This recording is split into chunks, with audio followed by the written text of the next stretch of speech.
So for my story time, it should be known that I have many, many stories about my deranged, estranged, weird love connection life things. Yeah, so I figured I should tell one because I have a million.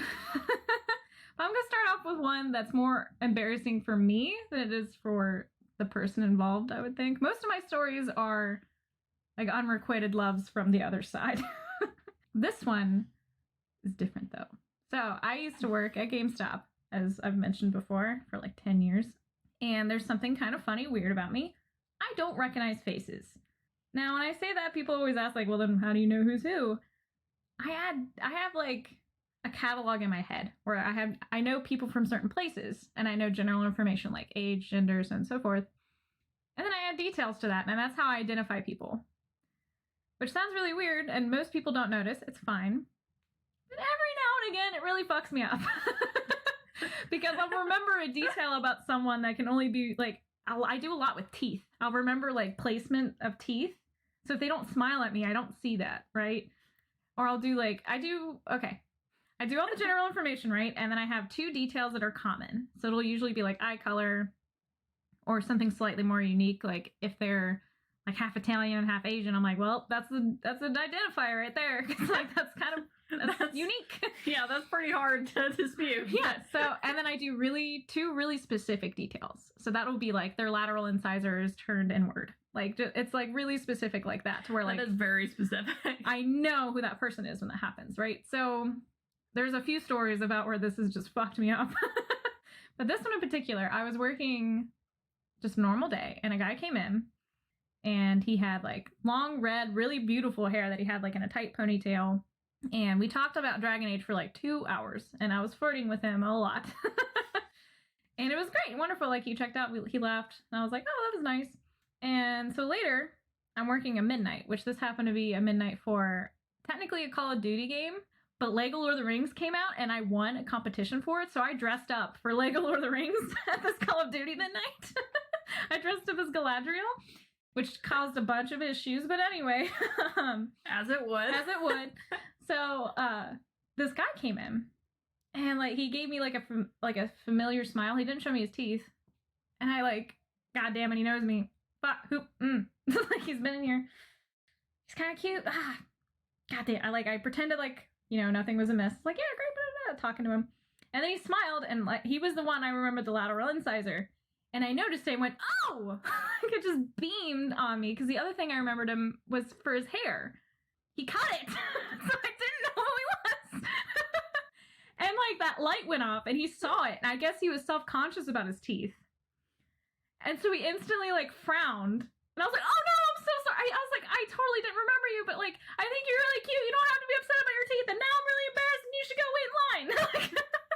So he just, like, walked off from me, like, wanting to slam my face on the counter where I'm like, God damn it.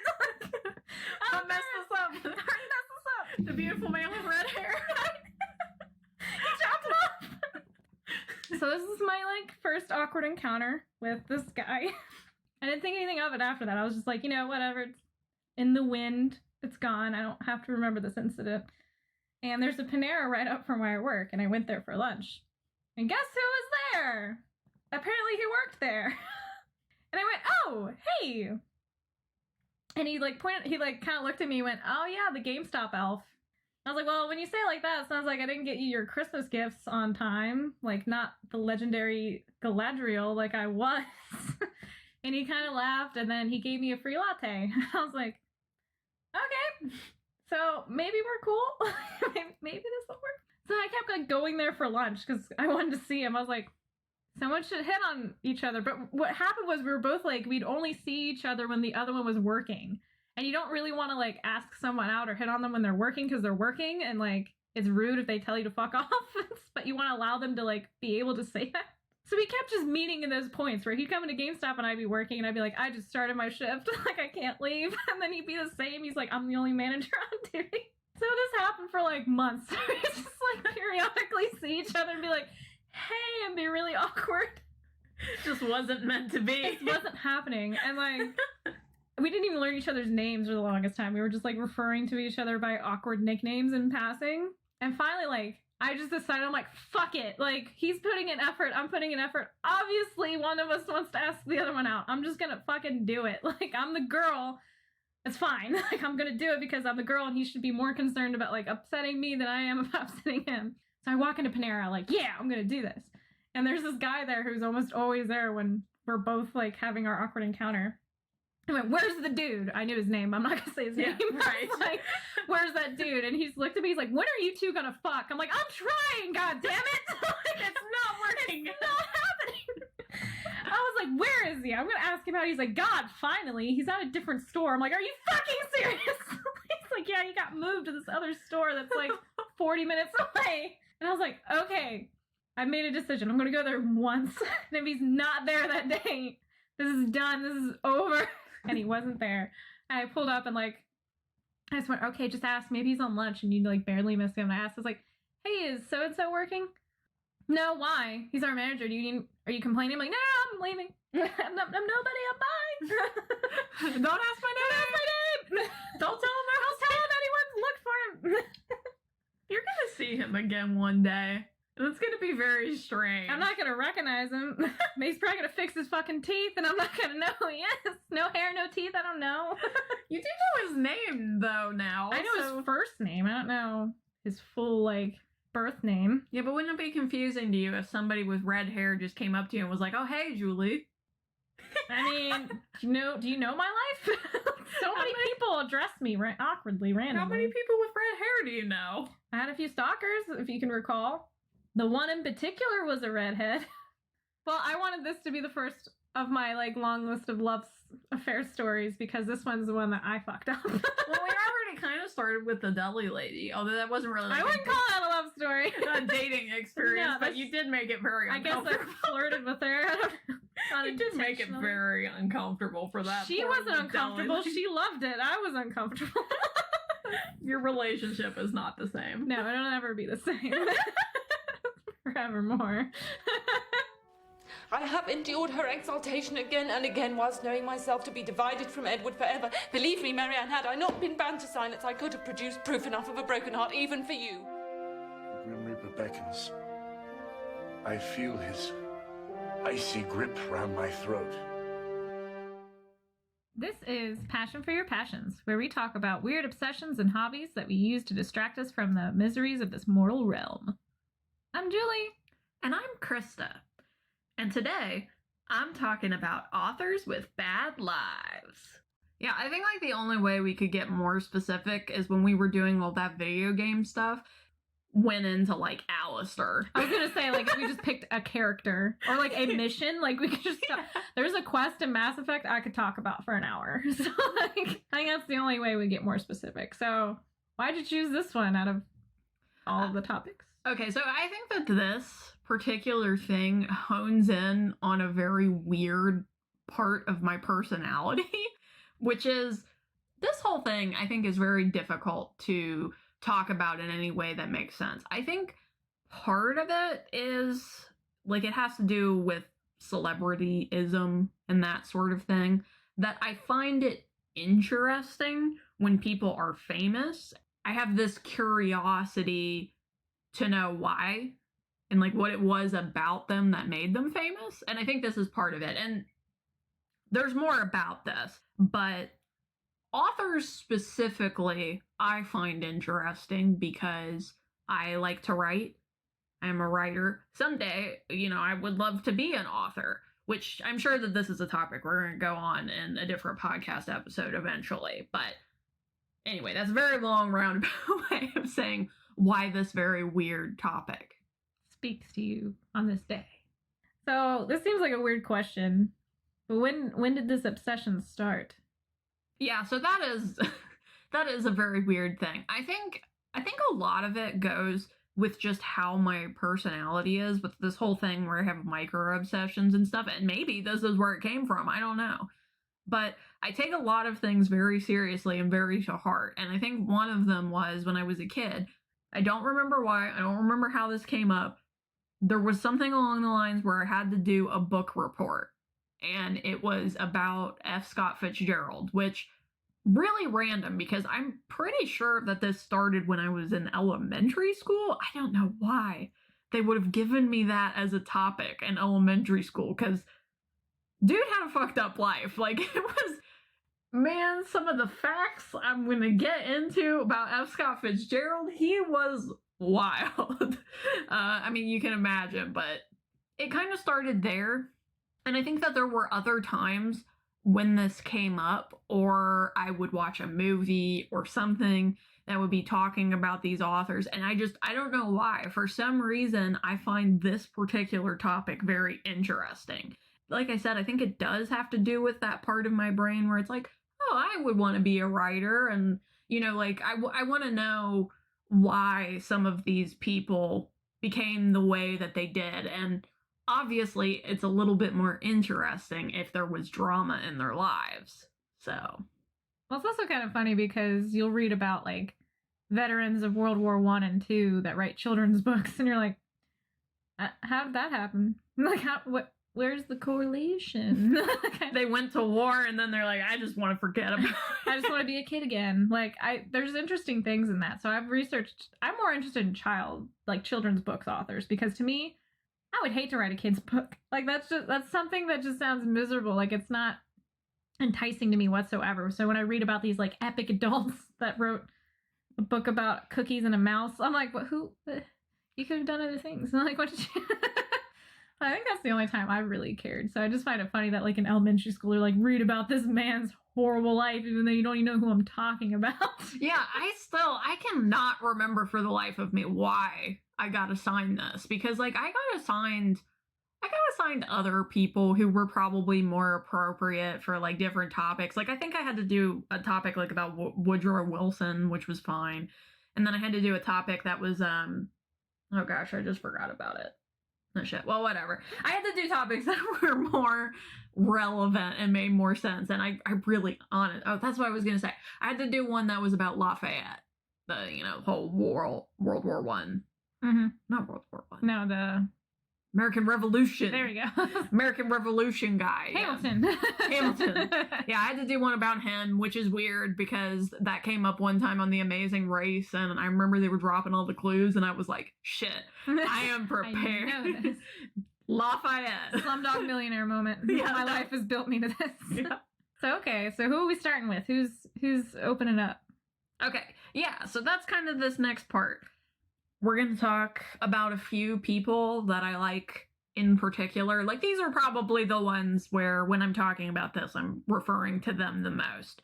So, I think the first one that I want to mention is just one that probably everybody knows, which is J.K. Rowling. So, there's a lot of things about J.K. Rowling that I've always found interesting, particularly in regards to the Harry Potter books.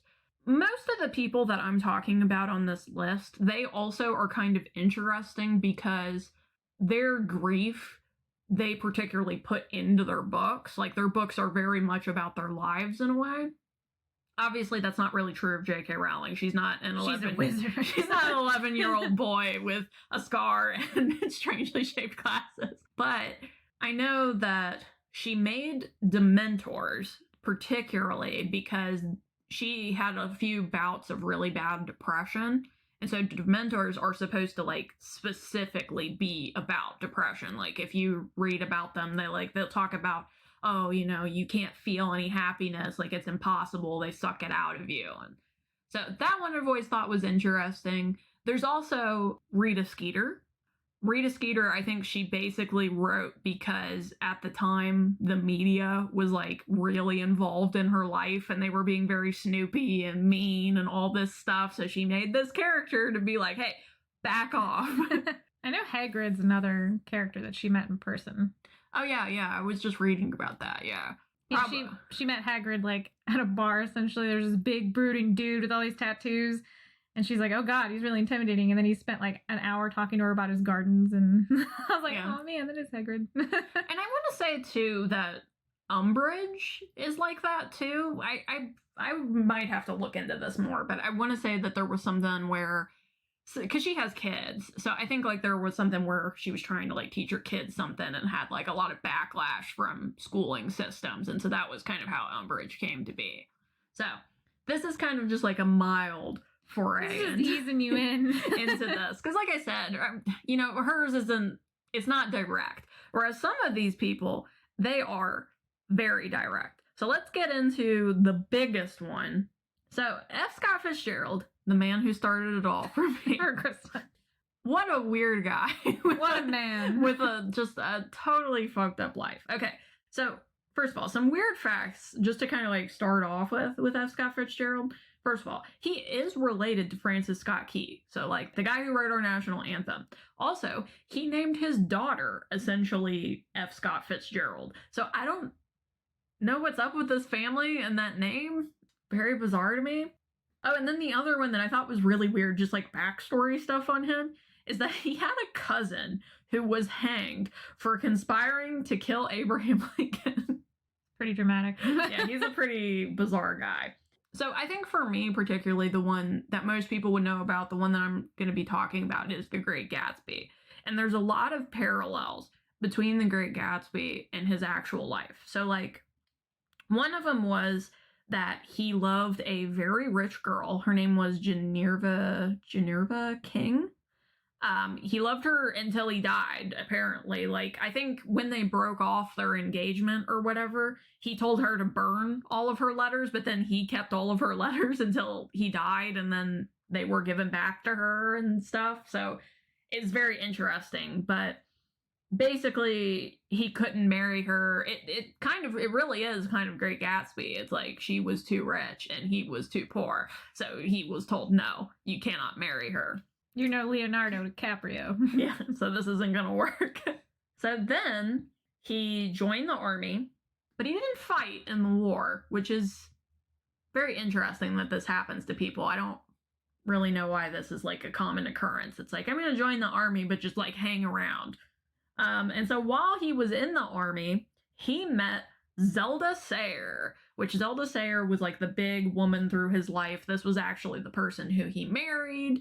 She had a lot of problems, but one of the things that's kind of weird about Zelda particularly is, so, you know, the legend of Zelda is named after this Zelda, which I find very interesting that happened. I don't really think that she did anything all that particular. I think like she came from a somewhat wealthy family, but F. Scott was definitely, he was the writer, he was the author, he was like the one trying to make the money. She did like some things, I think like she danced and like she occasionally dabbled in things, but I don't know. I do find that interesting, that legend of Zelda. They're like, yeah, we're just gonna name it after this random flapper girl from the 1920s who didn't do a lot, and honestly, she has some interesting moments later on. One of the things that's also interesting about Zelda is, so when she has her daughter, the other F. Scott, that they just keep reusing this name, basically said the same quote that goes into Great Gatsby. So it's this quote that's, I hope it's beautiful and a fool, a beautiful little fool. She literally said that. That's what Daisy says, right? Yeah, Daisy says that. And that was what she said. Apparently she was like pretty doped up when she said it. As but you should be. But yeah, so there's a lot of this stuff that he very obviously took from his own life and put into Great Gatsby. From there, because I think kind of after this point, his life kind of really started to fall apart. I think it was kind of falling apart before that, because, you know, this is like 1920s-ish, the flapper era and all of that kind of stuff. He was a big partier, he was a big drinker, and man, that like carried through the rest of his life. He really just kind of never got over that. And it started to have a lot of problems later on in his life. His marriage failed for a lot of reasons. I mean, drinking was part of it. Part of it was that in her later life, Zelda seemed to have schizophrenia. So she did a lot of just very wild things and would call him out on certain things. And actually, one of my other favorite facts, which is what kind of makes me laugh, that when I was a kid, my teacher made me do a book report on this. So he was friends with Ernest Hemingway, F. Scott Fitzgerald was. And so Zelda basically said they spent too much time together. She called him a homosexual. And he got really offended by this. And so he went and got a prostitute and had sex with a prostitute to prove that he wasn't a homosexual. Who's gay now? And she got really pissed off about it, obviously. But I still, this is like, I'm not a homosexual, I'll show you. That makes me think of a post I saw earlier today where it was basically like someone says something in the lines of, if you want a masculine woman, then you might as well just be gay. And someone wrote, finally, they made heterosexuality gay. Like, they made liking girls gay. They did it. Yeah, and it's why. I mean, I'll show you gay. I don't even know what to say. I mean, like I said, their marriage just, it fell apart. It wasn't great. I mean, it would, from what I can tell, it doesn't seem like it was great on either side. And, like, especially because, like, eventually with her schizophrenia, she kept having kind of, like, episodes where, you know, she'd go really off the walls and stuff. She basically ended her life being in a mental institution for, like, a very long period of time. Like, after a certain point, her and F. Scott Fitzgerald just, like, did not see each other anymore. And I want to say it was like a 10-year long period. Like, they were still married and, you know, still had a kid, I guess. I don't know, like, what was happening to their kid during all of these situations. Maybe this was, like, around the time of boarding schools. I don't know. They spent, like, 10 years not talking, and then she basically died in the mental institution, and that was kind of it. I think he died before her, though. But like, of alcoholism, essentially. I'm still just trying to picture, like, 10-year-old you trying to explain F. Scott Fitzgerald screwed a prostitute to prove he wasn't gay. I'm just trying to imagine, like, from a 10-year-old mind, like, what happened here. If I'm gonna guess, I probably didn't read about that part. I probably just read about all the stuff with Zelda and their lives and them loving each other and this other girl, Geneva King, and all that. I probably didn't get to the part about the prostitute. Or if you did, you're just like, what? Well, there's other stuff too that was wild about it because, like I said, they had a very rocky marriage. So I think there was, like, at one point, Zelda essentially had fallen in love with another guy. I think he was a pilot or something. She got to a point where she basically went to F. Scott and was like, hey, I'm gonna go be with this dude. Like, I don't love you anymore. I don't want to be with you. And, you know, 1920s, he locked her in her room for 6 weeks until she changed her mind. Damn. I didn't necessarily say that these were good people. Good times, good. Although, to be fair, Edgar Allan Poe is weirder. But he is on the list. He is on the list. So I think that's kind of it for F. Scott Fitzgerald. But he was the one who started it. Just in the timeline. In Krista's life, she's... the first one where I was like, whoa. And he wrote books and stuff. And made money and stuff. Well, it sounds like you're not so fixated on them being an author who happens to have a shitty life as you like the idea of them putting their life into their books. You like the contrast. You like to be like, how'd you think of that? Oh, it's because you're an alcoholic. Alcoholism, that's the key. Your wife had schizophrenia. That's why that person was so diverse in personality. Like, that's why I think you're trying to, like, figure out a puzzle. Like, you're trying to find all the pieces from their life to make the puzzle that is the book they wrote. Yeah, I mean, I think parts of it that are interesting, but I also I find it kind of fascinating. It's especially, like, it's weird with stuff that's, like, creative, because F. Scott Fitzgerald, he made money from this. Like, he lived his life this way, and, you know, it worked for him, and it's kind of bizarre to me. Like, it's bizarre to me to think of somebody who is so broken. Like, he could barely function, you know, he drank constantly. And yet he wrote these glorious books. Yeah, he wrote these books. He did it. It worked for him. Yeah, so. We just struggle. Yeah, like, how's this fair? We have perfectly sane lives. Maybe you need the trauma. You need it to be your breakaway to make the only thing in your life that's not chaotic. Yeah, so here's a small rant from me. I knew I could pull it out of you. I was, like, trying to say the right thing. I knew the rant. So my whole thing is, I love art. I love creativity. I love all of this. But one of the things that really irritates me about art is this viewpoint of it takes trauma to make art, and like that's the only way. Because, for example, okay, I watched this thing a long time ago that was about rent and like talking about rent like that. And I actually really can't watch Rent anymore because it kind of makes me mad. That's like one of the big points in Rent. I have to suffer for my art. Like that's the only way I can do it. Like don't talk to your parents or friends and family. Like you have to go and you have to be a struggling artist in order for it to be validated. I was like, no. That's not the way art works. Like, yeah, you can have traumatic art. I am proving it right here and now. But also, I think that there's ways to have art that is joy, to have art that's happiness, and that comes from a good place. You know, like think about like somebody like Bob Ross. I was literally going to be like, happy little trees. Yeah, like he made art and people cared about it and people like him for that. So I'm not saying that traumatic art and sad art and depressed art don't exist. I'm just saying I think there's all kinds of art, and I think it's fine. And if you don't want to be a depressed artist, then don't. You don't have to do it in order to create good art. Yeah, you don't have to live on the streets and be struggling and having a bad life. It's like, no, you can take care of yourself, get a job, and, you know, do art on the side. I mean, okay, like I said, also, there is such a thing as traumatic art. And if you want to live that life, that's fine. Just don't think it's the only option. Don't be pretentious about it. All right, so the next one that I want to talk about is Jane Austen. So Jane Austen's kind of a weird one for me.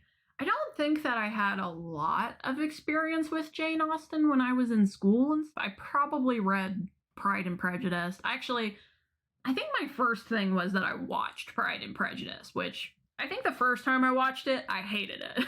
Just as an aside. Oh wait, this is a controversial topic. Which version are you talking about? The Keira Knightley version. I actually watched it in theaters. And I was fairly young. I would say 13, something like that. And I think for me, it was just kind of at a time where I just didn't really get it. I love them now. And actually, this is kind of a weird fact about me, but I probably watch Sense and Sensibility and Pride and Prejudice about once a year. Well, what's really funny is the other version, which I think has, what's his name?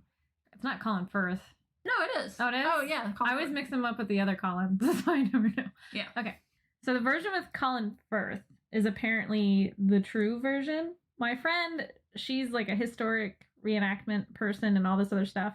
And I was telling her I was watching Pride and Prejudice, the Keira Knightley one. And she about ripped my goddamn head off. I was like, what? But I explained to her, I was like, do you know why I enjoy movies? And she's like, what do you mean? It's like, I enjoy this movie because they literally take the time to just be like, look at the landscape. They literally take these moments where he's just walking in a field and it's like misty and amazing. I'm like, it's that and the music. I love the soundtrack to Pride and Prejudice, that version. I was like, I don't give a shit what's going on. I think the story as a whole is kind of dumb. I'm like, because I'm not a romantic at heart. So to me, I'm just watching it for the pretty colors and the beautiful music. And she's like, okay, you get a pass, but everybody else can burn in hell that likes that version better. I'm like, oh, Jesus, okay. So now you know you're going to get some hate. I mean, I get it. But here's the thing, actually, and maybe this will surprise people. I watch like all the versions. I don't necessarily watch all of them every year, but I will watch all of them. I have watched the Colin Firth one. I think there's another one. I don't remember what the time. I want to say like it happened in between the Colin Firth one and the Keira Knightley one. I've watched that one before. I think I like the one, that in-between one, the best, because the thing about the Keira Knightley version is it ends up being kind of short. They ended up like taking out a lot of things, and so like you miss some backstory points where it kind of like makes some things make more sense. But one thing I will say about that, which you can tell your friend or have your friend watch this, that said the guy who made the Keira Knightley version, one of the things that he said, and I think that this is what she's talking about, is so in the Colin Firth version, it's like basically set in a different time period. I don't remember exactly what it's called, but in that time period, they wore a certain kind of dress. It was basically like the big, like the ones that like start like here, kind of below the breast line, and it's like very billowy, that kind of dress. And so he changed, for the Keira Knightley version, he changed the time period to a later time period called the Regency era, which is generally what we think about when we think about British movies and that kind of time period. And he changed it to that because it was a different kind of dress. And he was basically like, that other time period, dresses are ugly. I hate those dresses. And he wanted to have basically the nicer, kind of more, I guess it's more like A-line is the way you would think about it. Anyway. So he made a point to piss my friend off. Yeah, he made a point to piss your friend off. Because he was like, I hate Empire-style dresses. So I will undo it in my version. I thought that was so funny. But yeah, I've basically watched all of the Pride and Prejudices, all of the Sense and Sensibilities, and I think I've watched all of the Emmas. I have read Persuasion before. I think I might have maybe one time watched one of the Persuasions, but it was weird. And I think I've watched Mansfield Park. That's what it's called. That's the other one that I've seen, which I like Mansfield Park. Mansfield Park is pretty good. But anyway, Jane Austen. Anyway, Jane Austen. I mean, you know, it's fine. To be fair, we got to talk about her a little bit. I do really like Jane Austen. I like the wit of her. Like, her stuff is very witty. Like, especially if you get Pride and Prejudice, it's very readable. Like, even the subtext of it, because it's the snap and the way that people will talk to each other and the way that people will retort each other. And it's like all very well thought out. What I think is very interesting, though, about Jane Austen is she writes like all of these very romantic stories, and a lot of them are romantic stories with two sisters or two people who are very close together, and they find love, and you know, they get the guy and they have all the happiness and all this stuff. That wasn't her life. She never married. She had at least one engagement that was known of, but she might have had two. It's appeared that she was maybe in love with a guy, kind of a la Darcy and Elizabeth, where he was much more wealthy than she was, and that was kind of why it was put down. But a lot of her life is kind of shrouded in mystery. It does seem, a la Hamilton, a lot of her letters were burned by her sister to keep her privacy. It's kind of known that she was around, and there's like kind of these stories from her family, but you don't really get a lot of very particular things about her life. I mean, you know, she was, what, like the 1600s? It's something like that. So, I mean, it's a long time ago, and it gets harder, especially when somebody burns all your letters, to be like, well, I suspect that they were here. I hope that you burn. It's just gonna be stuck in my head now. One of the other things, too, that was known about this that I guess that I'll mention is, so the whole thing about, like, two sisters or, like, two friends or whatever, was she was very close with her sister. I think she lived a lot of her life with her sister. Her sister also never married either. But what was kind of interesting about that was that she had fallen in love with a guy. They were going to be married, but then he, like, died in the military. And then she never ended up marrying. So it's just, to me, like, the whole thing about that is just, I don't know, I guess, like, the wish fulfillment of it. I mean, I don't know. It's hard to say exactly what she was feeling or, you know, who she was and what she was like. Because, like I said, there's not a huge amount of record of it just because they burned so many letters and things. So her books are less about her life and more about the life she wishes she had, maybe? Yeah, I mean, I'm sure there's probably spatterings. I'm sure some of it is probably stuff that she experienced, but it's hard to say exactly, besides some of the few things that I've pointed out. But it's just interesting to me. It's interesting that you have this person who basically made 7 books that are still to this day very well loved. And they're, you know, considered, I'm pretty sure pretty much all of them are romance books. There might be one or two that aren't. But she didn't really, you know, get a happy ending. Her sister didn't really get that happy ending. Or not, at least in the traditional sense. So, I don't know. It's interesting to me. A little sad. Yeah. But, I mean, she actually did pretty well. I think, with it. I'm sure she probably got more money, like, after she passed away, but, like, she did actually sell her books, and, like, she made a fair enough living off of it. I mean, I don't think she was, like, particularly wealthy, but, you know, especially a lady for that time. Yeah. Spinster. She did pretty well. So, yeah, that's Jane Austen. I watch a lot of movies, too, funny enough. Something you might not know about me, as I enjoy those movies as well. But as I've mentioned, is not usually for the actual reason that I'm supposed to enjoy them. But that happens a lot with me. Like, do you read a lot of romances, or is it literally just like Jane Austen was when you liked? I don't know. So I will from time to time. Like I told you, I read the Southern Vampires, so True Blood. Yeah. I read about 3 of them.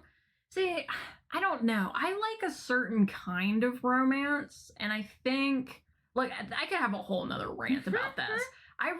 So, you know, like with movies, right? How movies will put, like, this is what it's rated for, and they'll, like, tell you. They're like, Books there's don't. blood. Yeah, you don't get that with books. Like, you just get, like, a very vague, this is romance. It's like, well, what kind? Like, what kind of flavor am I gonna get? Because I don't want to read, like, full-on erotica. It's all softcore porn. I don't want to read. No, we have the same problem because, like, I told you I was, like, writing a book, and I was like, I should add a romance to it. But since I'm not a romantic person, I'm like, okay, how do you study for that? Oh, you read books and stuff. And so I was just reading these, like, mini stories online and, like, doing all this stuff. And every single goddamn time, it would just turn into softcore porn. And I'm like, is it all just softcore porn? I'm like, what? Why? I don't need any of this. Like, I just want, like, the romance. I want the, like, companionship. Yeah. It's not fair. But when I worked at Amazon, we got so many romance books. And, like, you either read the softcore porn where it's just secretive and you don't know that it's in there, or you straight up read porn. Yeah. Like, I could spot those books, and I'd be like, all right, I'm going to find the sex scene. One shot. You always go to the middle and a little to the left. And then, Yeah. And I would read it out loud until someone physically stopped me. And we had one that was about Sasquatch. Oh my god. That was so good. Someone stopped me too soon. Because it was describing him. I was like, I need this in my life right now. Like, and it's not that I disapprove or, like, Krista's dying. It's not that I disapprove or, like, am what's the word? A prude or anything like that.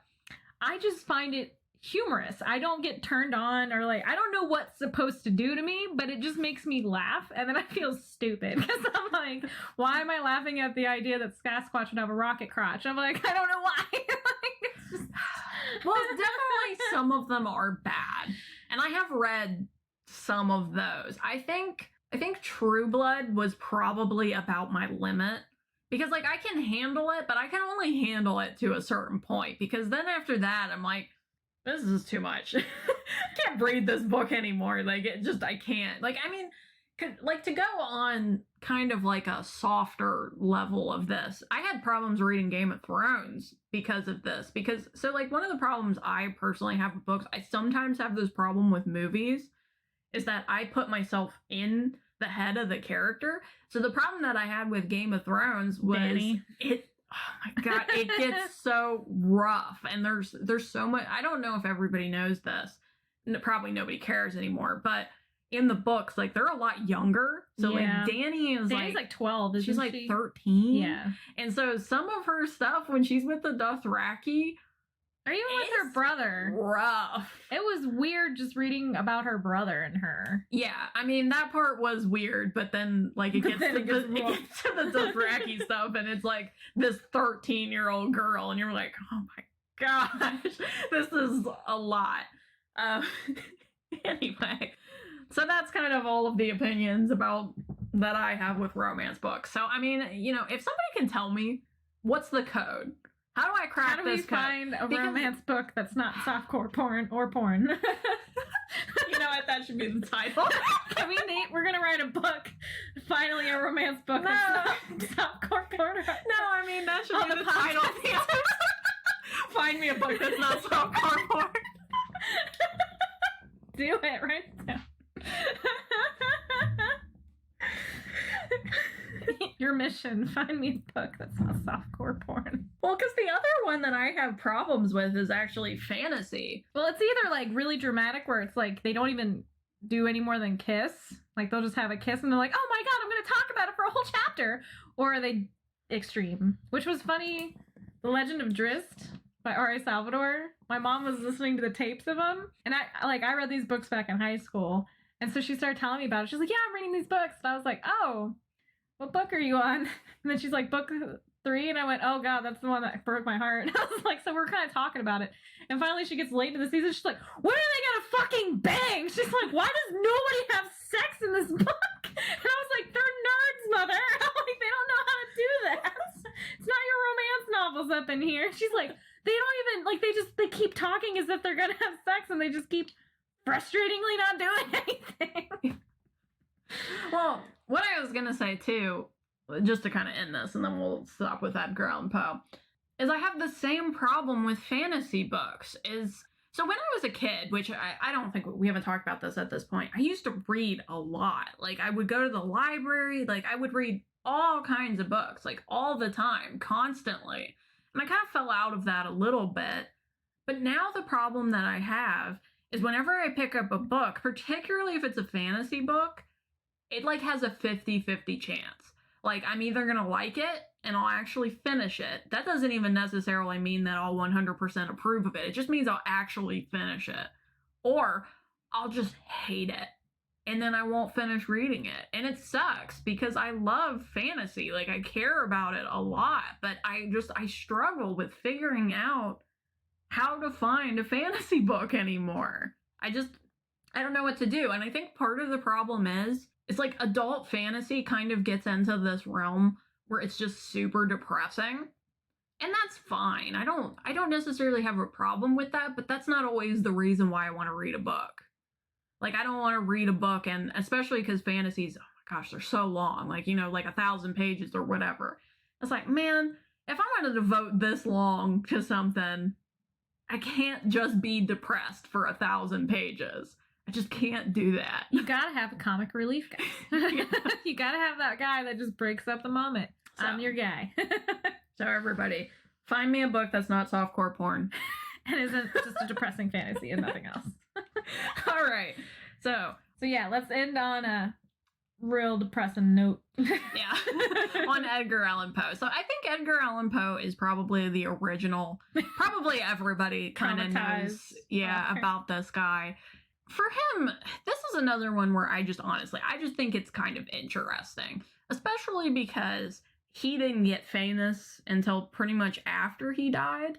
And also, one of the things that's very interesting about him, and I don't think I realized this as much as when I was a kid, is that he was kind of an ass, honestly. Like, I mean, F. Scott Fitzgerald too, but like, there was a lot of things going on with F. Scott Fitzgerald where it just, honestly, with Edgar Allan Poe, he seemed like he had a lot of problems, even from a young age. Because I was telling Julie that one of the facts that surprised me is, like F. Scott Fitzgerald, he ended up in the military, but I want to say he was like 18 or 19 when he did. And the basic driving force as to why that happened was because he was in so much gambling debt. And I was like, he's 19. How on earth did he do that? I mean, okay, I get that laws and stuff were different because I should have looked this up, but I want to say he was like 1700s, 1800s was Edgar Allan Poe. So, you know, he probably could have gambled at a younger age. I'm not saying that he couldn't have, but like, this was like the thing that always amazes me, because this was like the same thing with Hamilton. Was like he was like running a trading company when he was 13 years old. And I'm like, how do you trust people with these decisions with money, you know, all this kind of stuff to make that much of a mistake? Oh, when your lifespan's only to age 30, you know, you're a third of the way through your life at 10. I mean, he had a lot of things in his life. I mean, basically everybody that he ever loved died, particularly women. His mother, his adoptive mother, his wife. I think his mother and his wife both died of tuberculosis, which is why a lot of people think that in his writings there does tend to be this kind of element of like a dead woman, and there's often a lot of blood. They think that that's why. It's kind of hard to say, especially because his life was a mess. So I'm not really sure how much of his life was actually coherent to that capacity. The other thing I was going to say.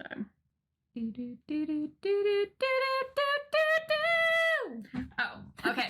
Yeah, so It just worked. continuously talking about how he just kind of was a shitty person. I think the other thing that really kind of exemplifies this is that when he was 27, he decided to marry his 13-year-old cousin. My Annabelle Lee. And I think he basically faked her documents and stuff saying that she was 21. So... And then wrote a poem about it. It's all legit. Pretty rough. I mean, and see, this is the thing. Just kind of, to wrap all of this in a pretty bow. Because I think a lot of people have a lot of opinions about authors and creativity and all of this kind of stuff. And this has been the thing that's been coming up more recently, with like cancel culture and all that kind of stuff. I tend to, if I like something, I just like it. And I put everything all the else bad shit in a aside. box. It's just, I don't know. It's hard. And I get it. I understand why people react the way they do. I'm not saying that I don't. It's just, for me, there's already so much stuff that's like bad in the world.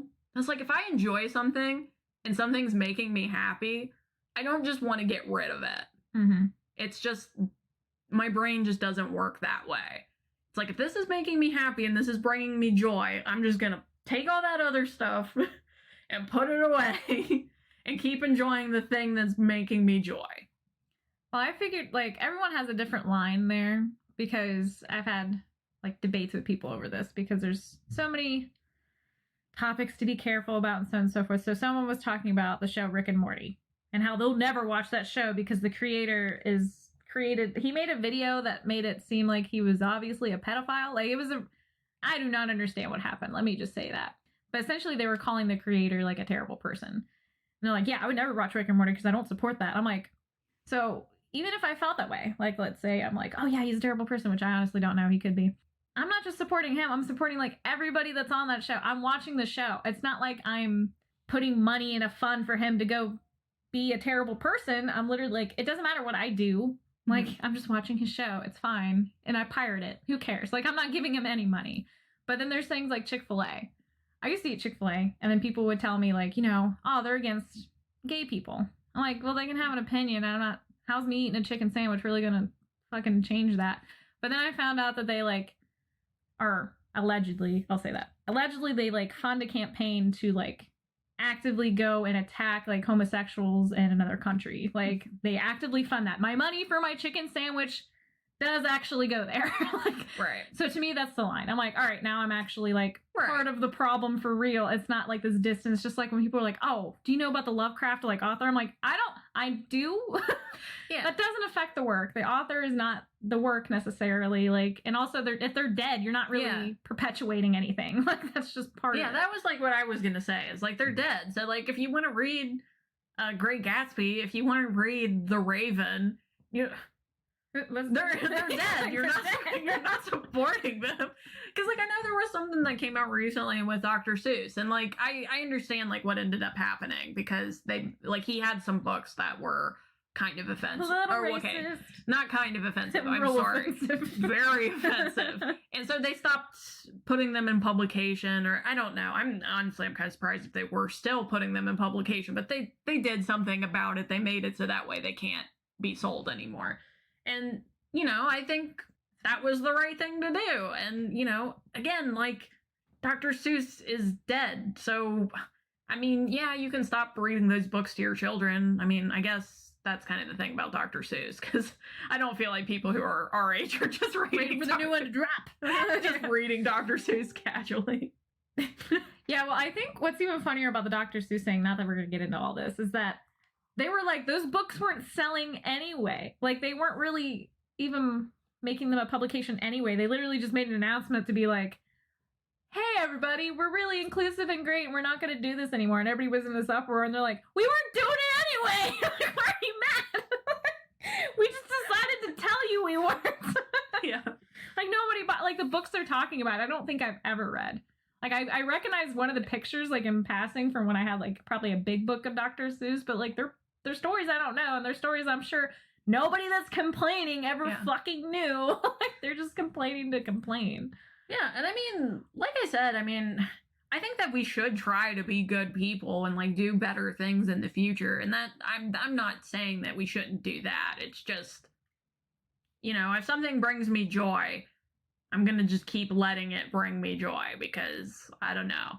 There's already so much negativity just in everything in itself all the time, and I'm already a pretty negative person. So negative Nellies over here.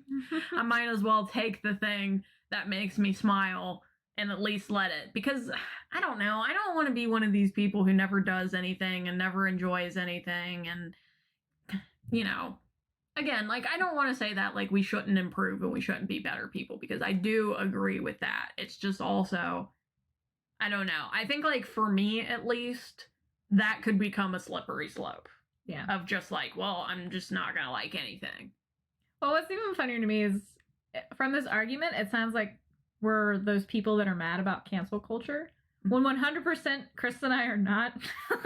When anytime we read this, we're like, oh, okay. Like, I didn't care about that anyway because it was weird. Like, and so it's always funny that, like, sitting here now, we're like, yeah, if we enjoy it, just let us enjoy it. But, I mean, nobody's really attacking Lovecraft at the moment, so I think I'm fine. And then, and I just said I don't eat a Chick-fil-A anymore. And that's the only thing I think I've stopped, where I was like, all right, I'll give up my fucking chicken sandwiches, I guess, for the gays. Yeah, no, and like I said, I do care about people, and I think people definitely have their right to their opinion, and that's definitely not what I'm saying at all.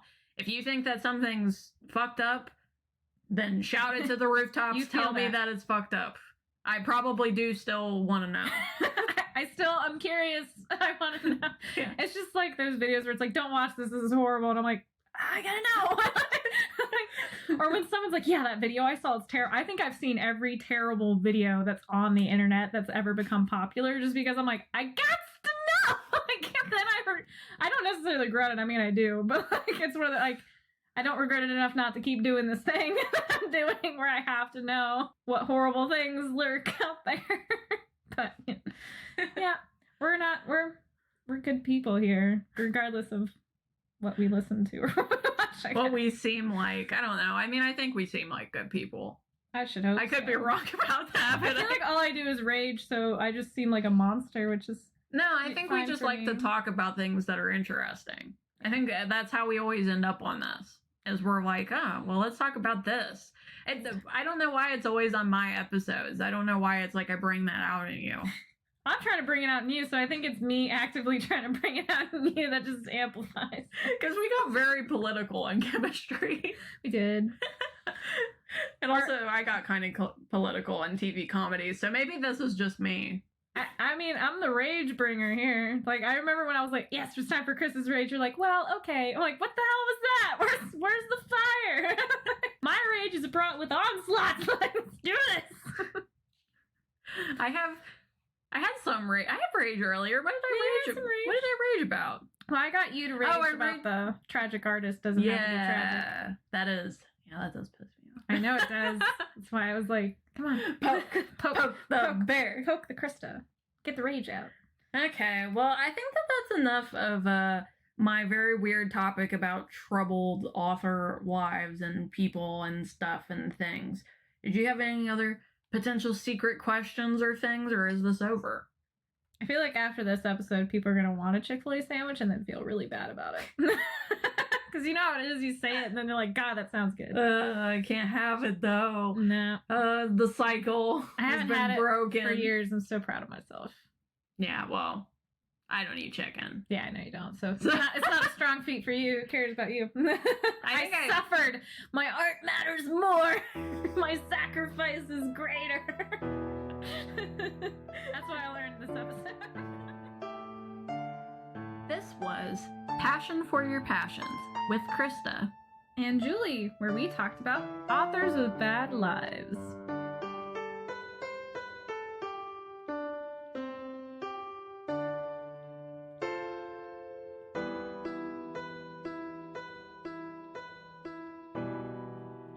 next time, in the next place, in the next SoundCloud, In the future! we're going to be talking about Lilo and Stitch. You thought we were specific today? Now we're just talking about one goddamn movie. No, it would be like if we were just talking about Stitch. That's even more specific. I feel like that's too much. Too much.